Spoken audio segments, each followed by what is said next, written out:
They all served in the global war on terror. You ask yourself every day, what makes you special that you got out of there? Still suffering from survivor's guilt and PTSD. We're all big and tough until you're not.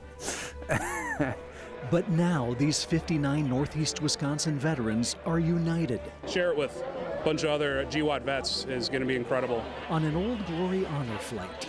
Thank you for your service. Thank you. A historic journey with a mission. Healing. Some closure. Over 3 days in New York City. This is breathtaking. You know, this is one of the bucket list items to come see Statue of Liberty here. The veterans visit famous landmarks and the 9/11 Memorial and Museum. A lot of tears. A lot of tears. Hearing from first responders who survived the terrorist attacks. This is the moment where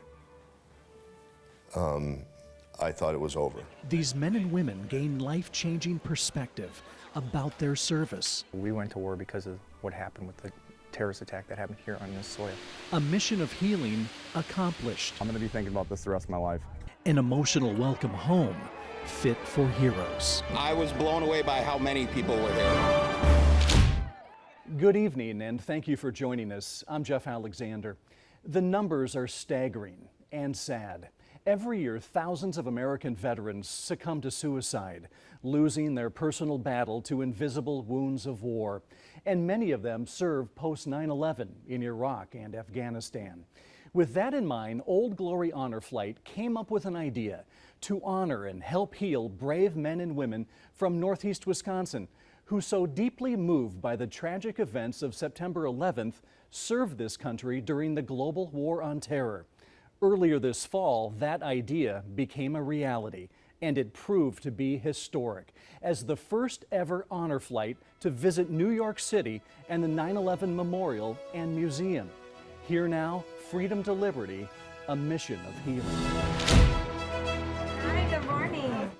It's time for check-in at Appleton International Airport. They're going to need your photo ID, they're going to give you a lanyard and a boarding pass, and it'll have your seat number for the aircraft, okay? Alrighty. Well, Chosen through a random drawing by Old Glory Honor Flight, Morning. You're just going to follow the flag line around, or these 59 men and women who served in the global war on terror know an emotional mission awaits them, likely triggering memories of how 9/11 compelled them to join the military. I've been looking forward to this ever since I got the phone call. I think it's just kind of some closure. I was in 8th grade when 9/11 happened, and then 8 years later, I was in Iraq. So it means a lot to me. The more I saw us, moving to Iraq, and some of the things that happened after that, really started to affect me. And I enlisted in 2004. I was still in high school, but I really thought it was important to do my part. Ready for sacrifice after 9/11, but unaware of the lasting impact of the war that followed. I just sucked it up and dealt with it, and now as an adult with kids, it's, you start to realize how big of a deal it was. So everybody's got their own experiences and their own emotions, and I bet you a lot of emotions that you never even knew you had are going to come out, and it changed my life. I joined in January of 2000, pre-9/11 for free college money. That's all I wanted out of this, and here I am almost 24 years later. Before departure, a prayer is said. Please bless all that are on this special journey. Amen. And an honor guard presents the colors. Thank you for your service. Thank you. As the vets enter the gate to board the chartered flight. I was there 2003 when they were just building it, so it's kind of exciting to go back to see what it looks like now. Anticipation and excitement builds as the veterans settle into their seats. Within minutes, the plane is soaring into and above the clouds, headed east. Once in flight, veteran Josh McFall addresses his fellow brothers and sisters. It's going to be emotional. If you're noticing something, which we all know the triggers, we all know the signs. If you're noticing it, do something about it, step in. And then it's time for something these veterans didn't expect. You're gonna make me cry. And yes, it brings many to tears. girlfriend and family sending me a lot of love. Definitely a surprise to see my family wrote stuff. And you never see that. And then when you see it, you go, oh man, because it definitely hit home. Old Glory's traditional mail call contains letters from loved ones. To have this appreciation, from family and friends, but I have a brother in Korea and Thailand and all over the country who sent stuff in is really humbling. The magnitude of this journey is becoming more evident. And I'm sure it's going to hit a lot harder when we get there. Oh yeah, it's sinking in, and then seeing these kind of makes it sink in a little more. On the ground in Newark, New Jersey, the aircraft receives a water cannon salute from Port Authority fire trucks. In the terminal, Port Authority officers greet the veterans. Thank you. Thank you. Yes, Guided by a police escort, 2 buses transport the veterans to a place most have never been before, Lower Manhattan and the site of Ground Zero. There's a noticeable bond developing, and entering the hotel, the resolve deepens to support each other. Even though I've never met any of the people on this trip before, it's we're all brothers and sisters. We've all been there, done that, seen that, and get a real quick connection and become friends with each other immediately. And they will certainly band together tomorrow when they visit the 9/11 Memorial and Museum. When we come back, a life-changing experience for the veterans in New York City.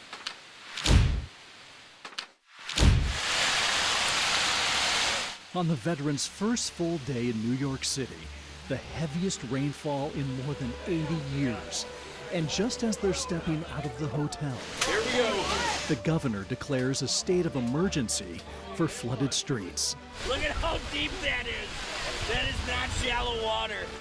Used to braving the most extreme elements, monsoon-like weather won't stop these veterans from making their journey to the primary location they've come to see in the city, the 9/11 Memorial and Museum.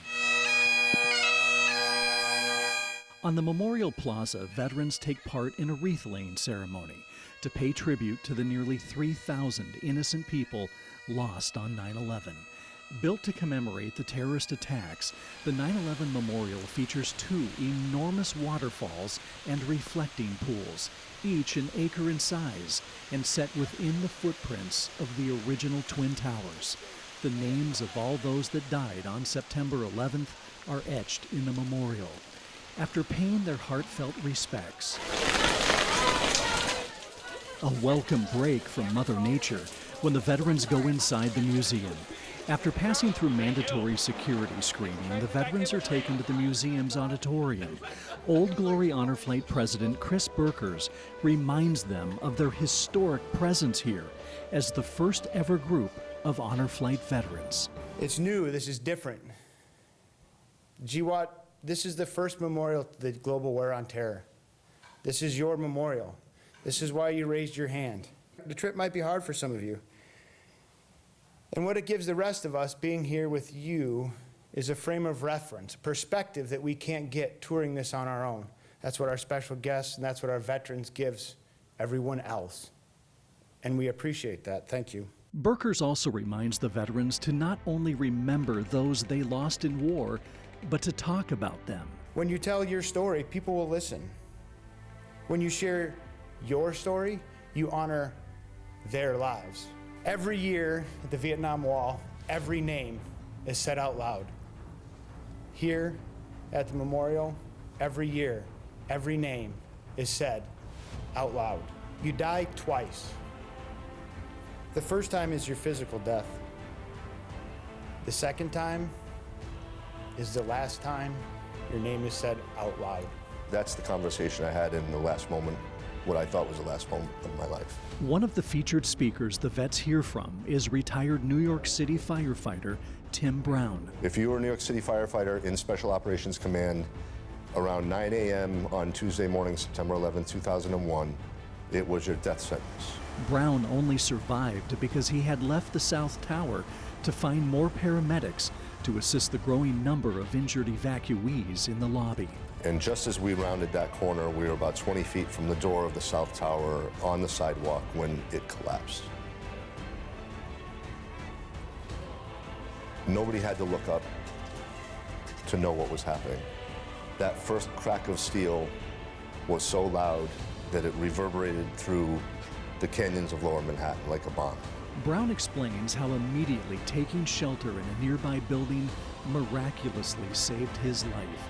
He then tells the veterans that their service honored the 343 firefighters and 60 police officers that died as heroes that day. We cannot say thank you to you guys enough for taking that flag from us and serving justice and never forgetting. So to you and your families, with all your struggles, think back to this day with Will, the story Will told, the story I told, and how grateful and thankful we are to you guys for coming here to New York to honor us with your presence.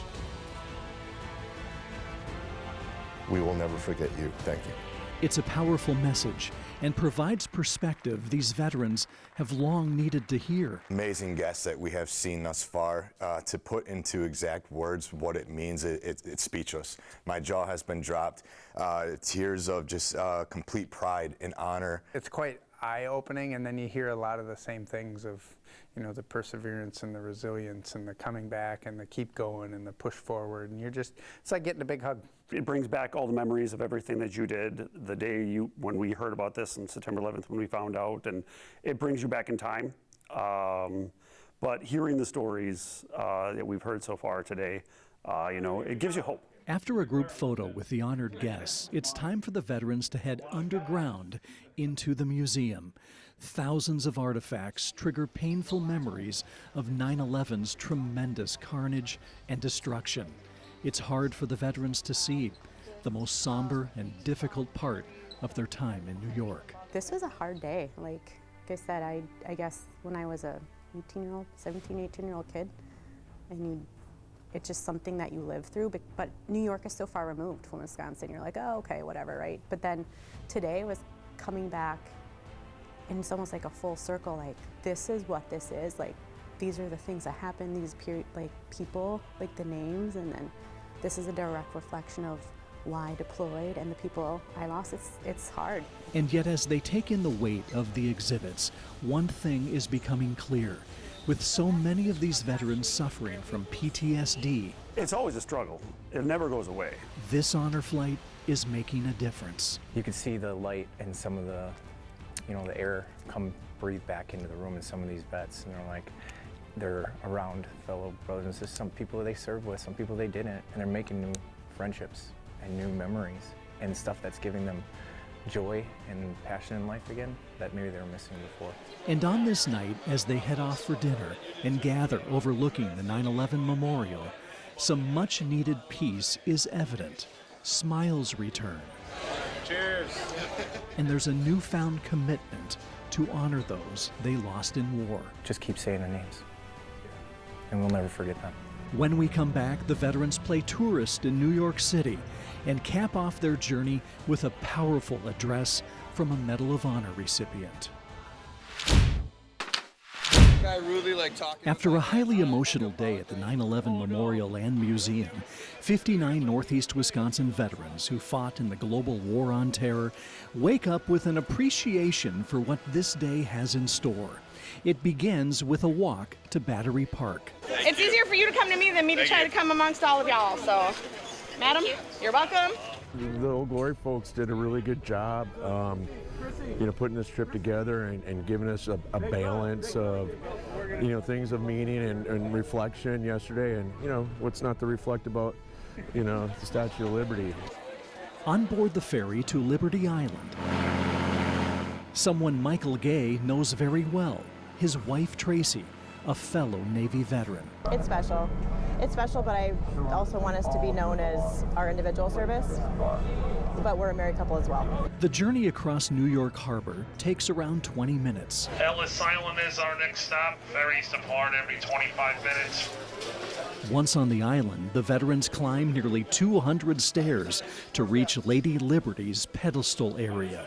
It's yet another opportunity for them to bond. Getting back together is huge because you kind of forget that you have that camaraderie, that you have that community. We're all going to support each other. We just forgot where we are, and some of us don't know where to find each other. So it's these opportunities of getting back together that we make new friends, we meet with old friends, and that's where the healing, the true healing comes into play. Taking in the spectacular view. At least I'm not crying today, so. Nick Crevillian is still mesmerized by the powerful stories shared by 9/11 first responders the day before. What I saw and what I heard yesterday, I guarantee that they saved lives talking to us. This group here, we've all went through our own struggles coming home from Iraq, Afghanistan, and they saved some lives talking to us yesterday. Before leaving the island, Can everybody see me? a group photo is taken at the base of the Statue of Liberty. Following lunch, another excursion on foot.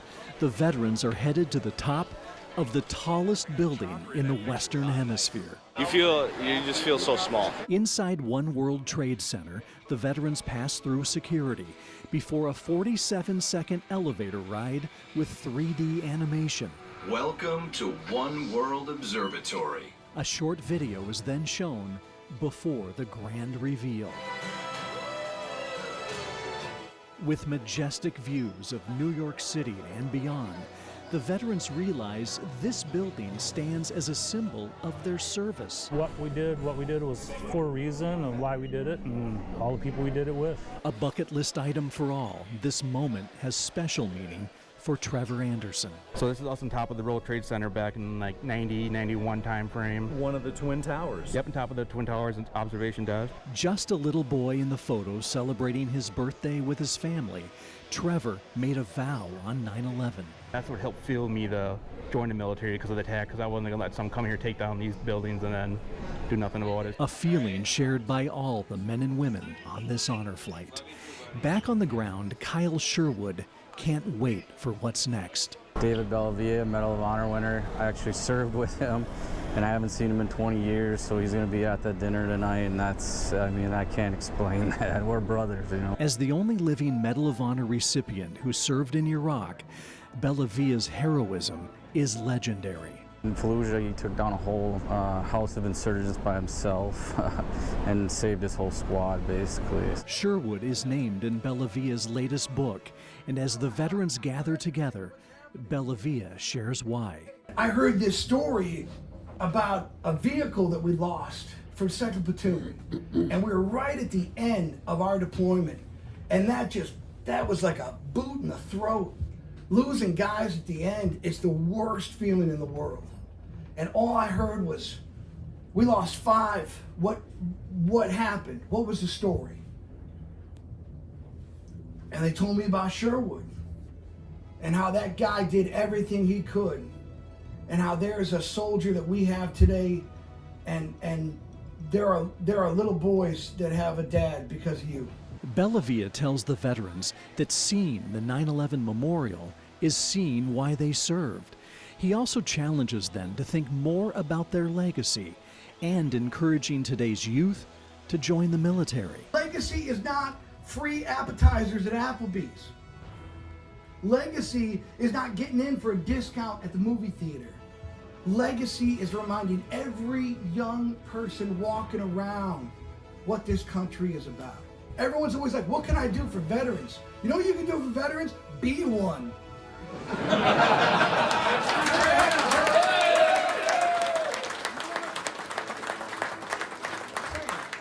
It's more than a feel-good moment. It's another moment of healing on a trip filled with them. I guess I never attached my service to the 9/11 as much as it really is. And has this been emotional for you? Yeah. Still to come, the veterans say goodbye to New York and return to an emotional welcome home. Before they arrived in New York City, their service post 9/11 and the global war on terror seemed a little murky in the minds of many of these Northeast Wisconsin veterans. But on buses headed to the airport, that's no longer the case. After checking in and arriving at their gate, one final gathering for a group photo. And just like their arrival at Newark Liberty International Airport, We would like to thank the Old Glory for all your years of service to the United States of America. Once again, thank you for choosing Allegiant Air, where together we fly. the veterans are saluted in their departure. The return flight is a time for reflection and rest. On the landscape below, forests and farm fields replace concrete and buildings, a true sign the veterans are getting close to home. And after an extremely bumpy touchdown in New Jersey, there's an appreciation for the smooth landing in Appleton. And it doesn't take long for the veterans to realize that a massive crowd is waiting to greet them. Family and friends on hand to welcome home their heroes. Embraces and hugs haven't felt this good in a long time. It was heavy because when I first came home, and my retention NCO picked me up from the airport. So to have my oldest son here meant a ton. As the veterans soak in their welcome home, they understand they now have a new mission. The mission is to put ourselves out there for other individuals, to be their advocate, to help them with their journey and their support, and trying to bridge that gap to be able to say you're not alone. A commitment made possible because of a journey. Old Glory Honor Flight's Freedom to Liberty Tour, a mission of healing. Ask any of these veterans and they'll tell you, mission accomplished, mission complete. They really answer that question of like, why did we go? You know, and when they said they passed the baton to us, that really drove it home. Like, this is why I did it. This really was healing, and that's what it was meant to be, right? A healing experience, and I think I needed it. And we bonded from the moment we hit the airport on Thursday, and that's what veterans do, right? You do like a secret nod, a secret handshake, and you're friends for life. And I think this is going to change all of our lives. To further illustrate this honor flight's impact, on Monday morning, the very first day after returning home, 7 veterans sought mental health counseling at the VA, and they certainly won't be the only ones. For photojournalist Bill Kumbalik, I'm Jeff Alexander. Thank you for watching this mission of healing. And tomorrow on Veterans Day, make sure to give one a hug.